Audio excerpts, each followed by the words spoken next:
Ami, Ami rôliste, artiste, voilà donc je vais vous présenter sur cette vidéo donc la création de deux antres de dragons du premier âge en lien avec le jeu Rêve Dragon. Donc vous l'aurez compris, j'ai fait j'ai gonflé un ballon de baudruche sur lequel j'ai collé tout simplement du papier avec de la colle vinylique toute bête. Et une fois fixé, comme vous l'avez vu à l'image, au pistolet à colle, je fixe des morceaux de polystyrène extrudé, grossièrement posés vraiment, que je recouvre avec le mortier maison. C'est un petit mortier secret que j'ai gardé pendant quelques temps, mais qui devrait s'ouvrir à vous prochainement. Donc en fait là sur cet atelier, je travaille sur deux maquettes en même temps. Vous ne le voyez pas, mais j'en ai une deuxième en cours.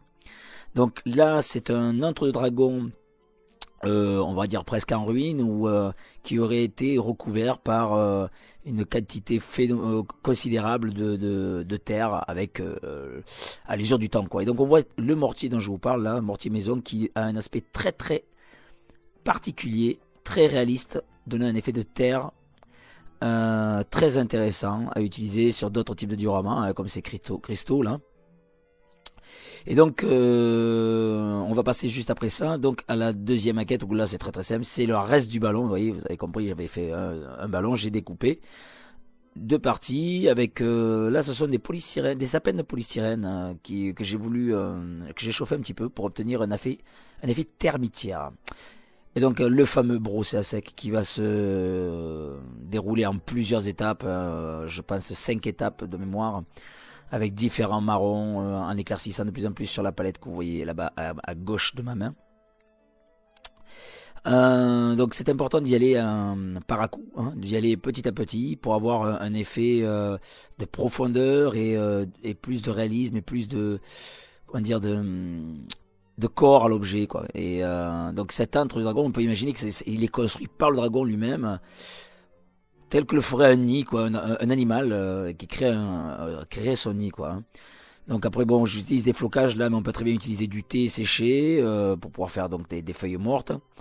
Et on va fixer de la végétation. Vous voyez, ça c'est un vieil arbre mort sur lequel j'ai fait des racines avec du pistolet à colle tout simplement chaude, hein. Voilà, et après je vais fixer sur l'ensemble de la structure des morceaux de végétaux que j'aurais récupérés dans la nature, des petits branchages très fins, voilà, avec des petits cure-dents tête de mort fixés aussi dans l'entrée pour symboliser un petit peu cet effet caverneux et dangereux. Voilà, donc quelques lichens récupérés ça et là, et on obtient tout de suite un effet d'antre de dragon, ou de ce que vous voulez, hein, d'ailleurs, hein. On peut très bien imaginer de créer ce genre de décor pour une autre application. Voilà donc l'autre décor que j'ai réalisé en simultané avec le mortier qu'il faut laisser sécher 24 heures. Voilà, qui a vraiment un effet très très très sympa qu'on peut appliquer sur les petits socles des figurines. Voilà, donc la vidéo s'arrête là. Si vous avez des questions, n'hésitez pas à les poser.